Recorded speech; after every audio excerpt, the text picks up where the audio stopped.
Hello everyone, I hope you are all doing fabulously well today.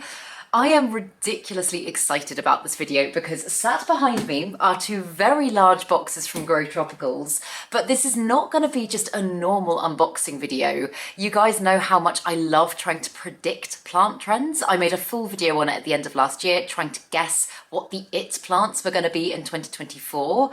And today I have teamed up with Grow Tropicals and they have very kindly sent me 2 boxes of plants that they predict are going to be the next trendy plants, the plants that are going to be very up and coming in the next year. And obviously it is kind of their job to predict plant trends. So I am so intrigued to see what they've sent me. And I'm also really interested to see whether or not I agree, whether or not these would be my own predictions.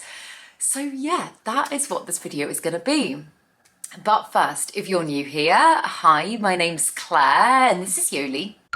I make videos all about houseplant care, sharing tips and tricks I've learnt over the years to help keep your plants happy and healthy. And yeah, I'm just really curious to be able to get a little insight into the next up and coming plants. So yes, I hope you enjoy it. Let's get into it.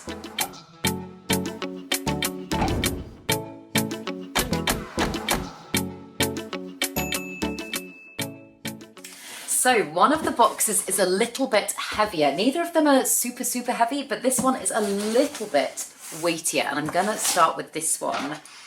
I was gonna say, you guys know that I have been a massive fan of Grow Tropicals for such a long time. I've been a loyal customer of theirs for years and years. And they are currently having a massive Black Friday sale. And not only can you get a massive discount on loads of their plants, I've also got a code for them. So if you use my code on top of their Black Friday deals, then you're going to get a massive discount. So I will leave all of the details down in the description box below.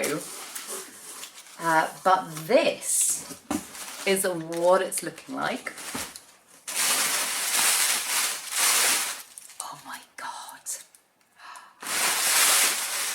Oh my goodness. Okay.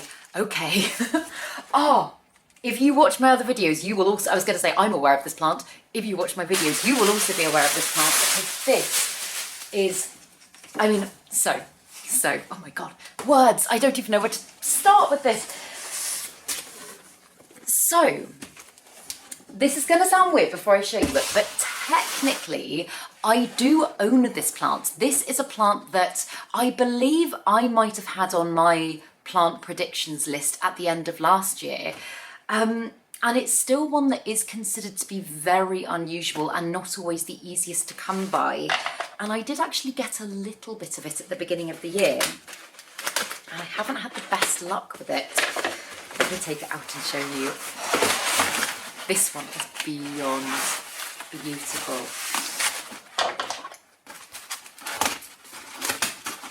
Oh my God. So this is a Euphorbia lactea white ghost and just look at how amazing that is. So in fact, I've got the little section that I got at the beginning of the year here, and as you can see, mine's just completely reverted and I've been at such a loss as to what to do with it. So this is just an absolute dream.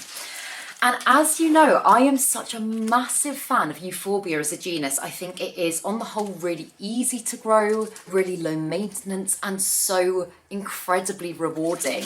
However, I would say the Lactea White Ghost is probably the one out of every Euphorbia that I own and have owned in my collection, probably the one that I've struggled with the most. And this might explain why the price on this plant hasn't dropped that much, because I know this is one that is still quite expensive to buy.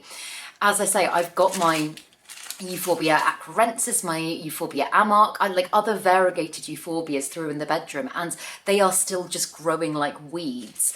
But this little one, and this is from a year's worth of growing, bearing in mind, really hasn't done that much. So yeah, as I say, that would be my guess as to why this plant is still deemed quite unusual, because I guess if, like, I'm not saying that I'm like master grower or anything, but if I have struggled that much with that plant in, like, it's right in a south-facing window, in all of the right conditions, in quite a long period of time, maybe it's just not that easy to propagate. Maybe it's just not that simple to grow. But that being said, I feel like when it does grow, as with like all of my euphorbias, the growth will be very rewarding. And in fact, if you look at the top of this one, just in there, can you see the bit where it looks a little bit pink? I do believe that that is some new growth, which is so insanely exciting. I've looked at this plant in other people's collections for such a long time, and I've just ogled over it. And although I've had the little bit in my collection, it hasn't really felt like I've got the plant, if that makes sense. So yeah, if you guys have this plant, please let me know your tips. I would be so interested to know. And perhaps at some point I will pot them up. I was gonna say pot them up together, or maybe I'll use this little section as a little experiment. I'm not entirely sure, but yeah, I would, in a nutshell, very much agree with Grow Tropicals on this one. I think this is currently a very trendy plant. It is one that is still quite hard to come by, but I really hope it becomes more accessible soon, because it's just, I don't know. I know I was going to say it's like a unicorn plant. I know that's not technically the term unicorn plant that should be used here, but it feels so unique and unusual. It feels like a proper collector's item, you know? So yeah, I 100% agree on that one. And that was the only plant in that box, which makes sense because that's a very big plant, which means this next box may be full of multiple items. Also, I was going to say, absolutely, please do comment below what you think some of the next kind of it plants are going to be. I just think it's such an interesting, I don't know, it's such an interesting conversation because it all just comes down to marketing of the plants, essentially. Like, I don't know, like for example, this year, Anthuriums have been, like velvet leaf Anthuriums have been like huge. And I think that is set to continue. And when I spoke to Grow Tropicals, they very much seem to agree that that is set to continue, and potential like weird hybrids and stuff like that. But yeah, it's just kind of, I don't know, it's the case of what we're shown a lot, isn't it? So I'd be so interested to know your thoughts. And I'm sure this also does very much vary depending on whereabouts in the world you live, because some plants that are very unusual to find over here might be things that you might find growing in your back garden and stuff like that. So it is obviously very specific to the person. Ooh, but there's multiple things in here by the looks of it. Oh, there are lots of things.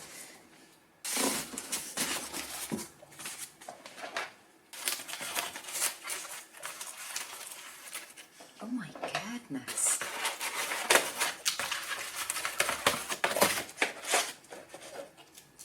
Okay, so that is what this one looks like. How bizarre is that?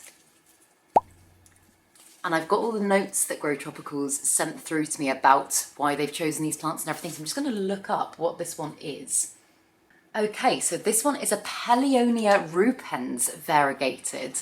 And so Pellionia as a genus is actually one that I feel like I've heard more of a buzz around in the last few months than I have done in my entire time kind of chatting about plants in the plant community. And the only Pellionia, I believe, in fact, no, there's a couple of Pellionia. So the only one that I remember growing is the Pellionia pulchra, which looked so different to this. But also I have got another type of Pellionia in a prop box at the moment, and I can't remember what it is. But yeah, this almost, there's something about this one that almost looks like a mint plant, you know, like mint that you put in your drinks. Yeah, it's just such a weirdly structured plant. Like, look at the back of it. Isn't that bizarre? And it's got the exact same texture as mint as well, but it's got those beautiful, splashy, variegated leaves. Yeah, as I say, looking at this, I would never think Pellionia. I don't know what genus I would personally put it into, but it looks like a real mystery. But it's just gorgeous. It's just absolutely gorgeous. And again, as I say, I think because like I've said it in recent videos, the kind of I don't want to say the philodendron trend has passed, but I found it very funny when I went to the last plant swap that no one wanted philodendron. And I was like, oh my God, a year ago, everyone was going crazy over philodendron, and now it seems to be Anthurium. And I do think the next kind of step in plant trends is probably going to be just, I don't know, a little bit more of an individual, I was going to say like individuality, like, oh, well, you've never heard of this genus, this is weird and wonderful, even if it's not like the most expensive. And yeah, I could totally see Pellionia falling into that category. It is so lovely. And this is going to be an exciting one for me to kind of learn about as well, because as I say, the Pellionia pulchra, I exclusively grew that one in a prop box, I think. I don't think I ever even transitioned it to my cabinet, so it was insanely high humidity. I'm not sure what the care requirements of this one are, so I'm going to have to do a little bit of digging, and I'm going to have to do an update on these plants at some point soon. But yeah, it's just so cool.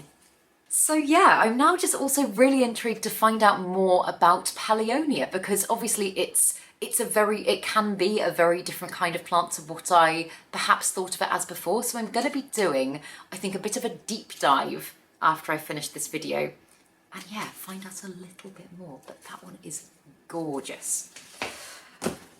Right, back into the box. Ooh, this is a little one. Let's do this one.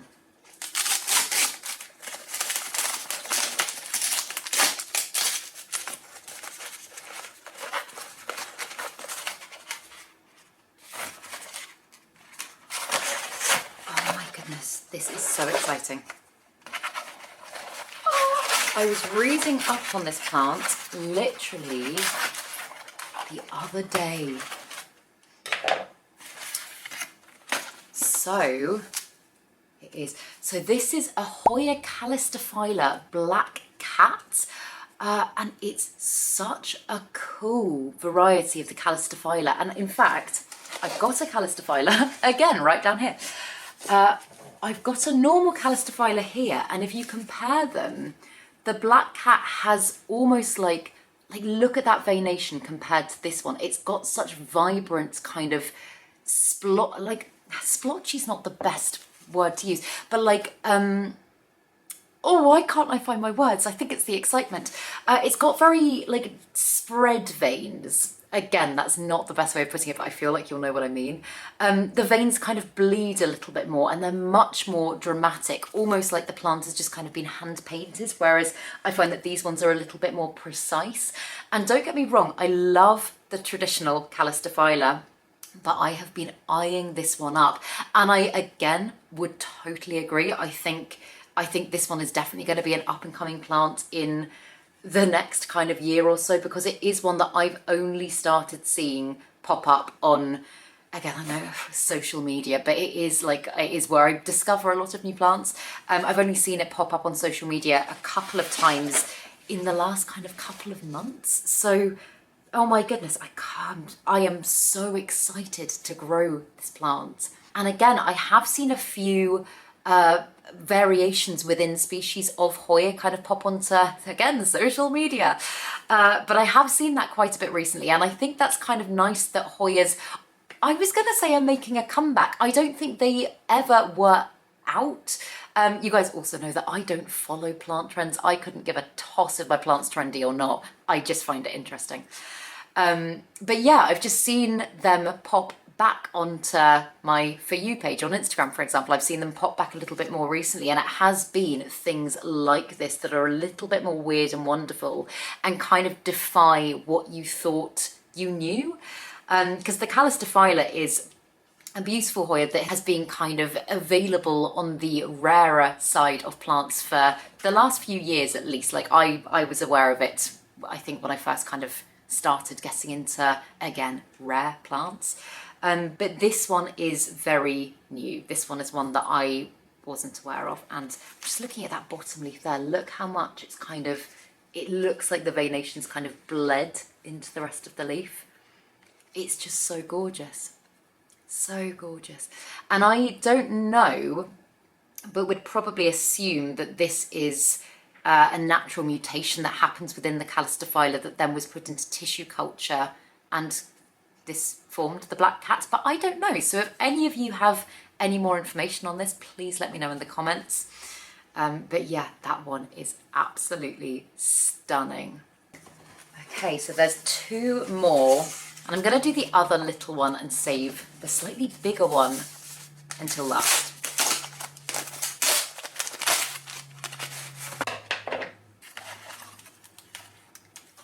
Oh, this is gorgeous. Oh, this is so gorgeous. So this is an Anthurium that I do not have, and I know the name of it because I've just checked the information they sent through. But this is an Anthurium Crystal Hope, and how beautiful is that? You guys will know I'm very much in my Anthurium era at the moment, so to be able to add a new velvet leaf Anthurium to my collection is it's amazing. It's absolutely amazing. And the Crystal Hope is one that I actually don't know a huge amount about.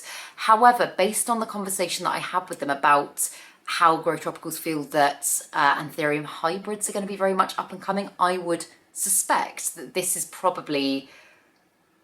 Oh, I actually don't know. It's hard to tell also because this is quite juvenile, but there's a silver blushiness about it. It also kind of looks like the veination is very similar to like the Doriaki.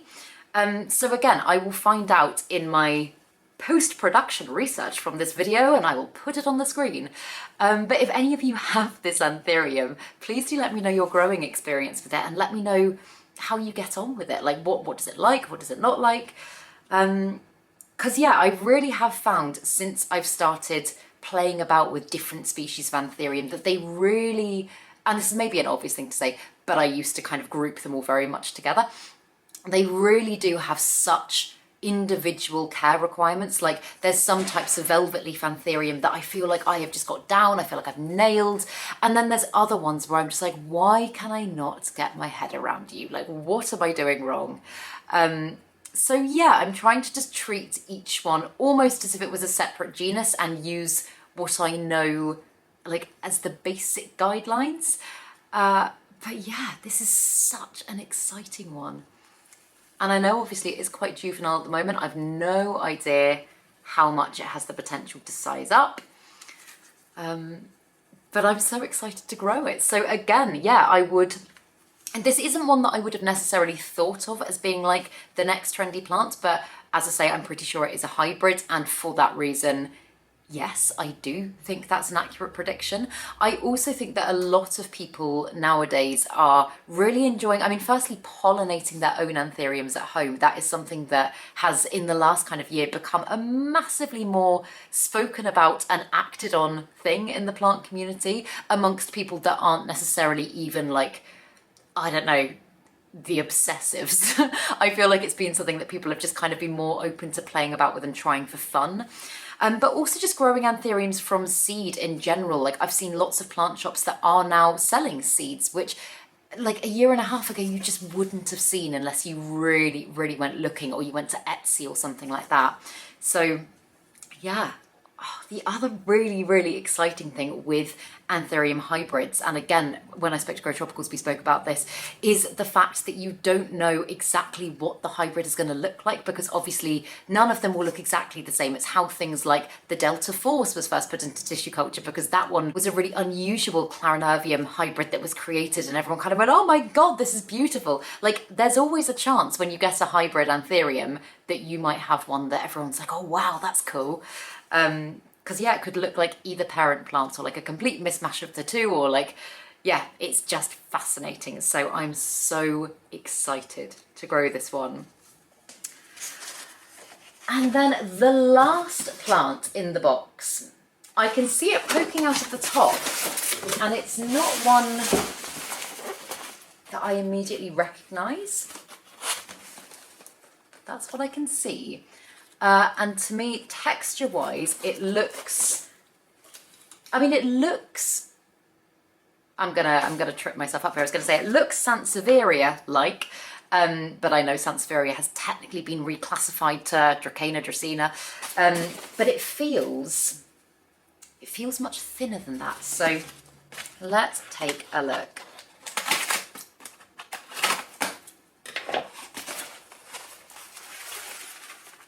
Oh wow, this is beautiful. Oh my God.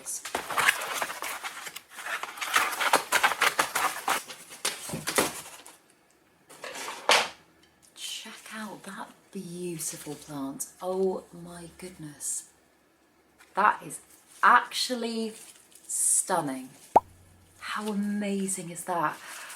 So this is a Dracaena goldiana. I think Dracaena is technically pronounced Dracaena. I always say Dracaena. I'm probably wrong. But that makes total sense. That is what, like I said, it kind of looks like Sansevieria. I mean, from the top it looked like Sansevieria, which the whole classification thing, honestly, like I'm so stuck in my ways and I will continue to say Sansevieria. But just look at the markings on this one. It's like some kind of like plant animal hybrid. It's so cool. And the structure of it is so, I mean, obviously it's kind of classic Dracaena, but what am I saying? The foliage has sized up so much more than you would necessarily expect from, like, for example, if you take something like the lemon lime, it's much more compact. And this one almost has a vibe of like Aglaonema or something about it. Do you know what I mean, structure-wise? Obviously, it's much more spaced. But that's just fascinating. And yeah, as I say, this is one that I am not familiar with, but it's, from what I know about the genus, I've only got a couple in my collection, but I find it a very adaptable plant, a very easy one to grow, which ticks so many boxes for me. And yeah, it has the most stunning foliage. So yeah, I'm thrilled to have discovered this type of plant and can't believe I actually now own it as well. So I 100% agree. I do think that that would be, if I was to go out and see that at a houseplant shop or a garden centre, I would be swooning. So absolutely, I think this is one that could trend. Oh my God. And yeah, Grow Tropicals, thank you so much, because I've got so many beautiful plants here and they're ones that I'm so excited to grow and experiment with and play about with.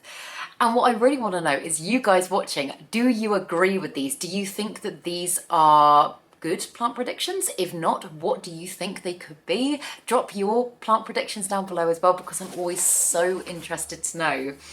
And like I said at the beginning of this video as well, Grow Tropicals have currently got a massive Black Friday sale on, and I do also have a discount code that you can use on top of their Black Friday sale. So you can go and get lots of their beautiful plants, including, I do believe, some of these ones that I've shown you in this video on their website. So I'll leave all the details down below.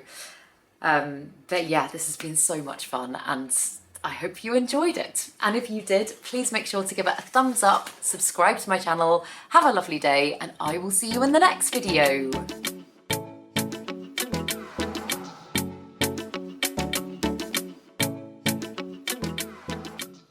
Stay sexy, plant lovers.